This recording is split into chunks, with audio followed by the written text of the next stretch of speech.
Assalamualaikum warahmatullahi wabarakatuh. Halo teman-teman semua, selamat berjumpa kembali dengan saya Muhtar Muhammad Solihin dalam video pembelajaran mata kuliah Administrasi Penyuluhan. Dalam kesempatan kali ini kita akan belajar manajemen administrasi penyuluhan di era digital. Tujuan video pembelajaran materi ini adalah 1. Mahasiswa mengetahui gambaran umum terkait manajemen administrasi penyuluhan di era digital. 2. Mahasiswa dapat membuat media penyuluhan digital sebagai strategi penerapan manajemen administrasi penyuluhan di era digital. Nah teman-teman, seperti yang kita ketahui, teknologi informasi di era digital ini telah menjadi bagian penting dalam berbagai aspek kehidupan, termasuk dalam konteks manajemen administrasi penyuluhan. Lalu, apa itu manajemen administrasi penyuluhan di era digital? Manajemen administrasi penyuluhan di era digital adalah suatu upaya atau kegiatan administratif terkait penyuluhan dengan memanfaatkan teknologi digital yang ada dalam rangka meningkatkan efektivitas dan efisiensi penyuluhan. Sejalan dengan hal tersebut, Aun dalam tim KKNI 2019 menjelaskan, tuntutan keterampilan mahasiswa di era digital ini harus menguasai 3 keterampilan utama yang relevan. Pertama, literasi data sebagai keterampilan terkait kemampuan membaca, menulis, dan menggunakan informasi. Kedua, literasi teknologi sebagai keterampilan terkait kemampuan memahami cara kerja mesin atau aplikasi teknologi. Ketiga, literasi manusia sebagai keterampilan terkait kemampuan komunikasi, desain, dan kemanusiaan.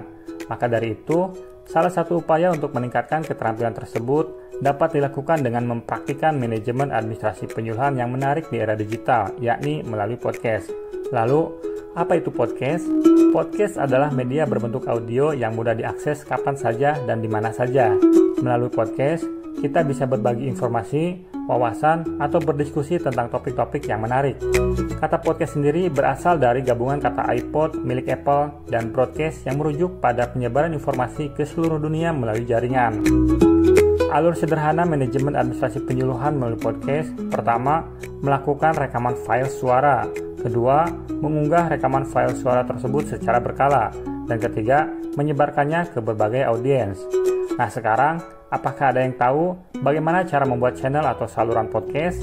Jika teman-teman belum tahu, berikut adalah tutorial mudah membuat podcast dalam 6 langkah.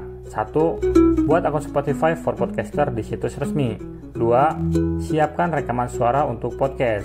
3. Unggah hasil rekaman suara tersebut ke bagian unggah file.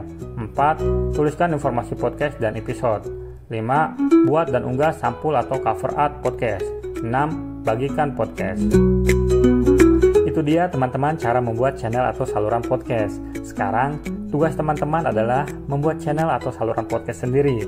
Adapun ketentuan tools tersebut, 1. Tentukan nama dan buatkan channel atau saluran podcastnya. 2. Buatkan trailer termasuk sampulnya. 3. Kirimkan tautan channel atau saluran podcast tersebut melalui grup WhatsApp kelas. Baik teman-teman semua, sampai di sini dulu materi pembelajaran kita hari ini. Semoga ada manfaatnya. Saya akhiri, wassalamualaikum warahmatullahi wabarakatuh.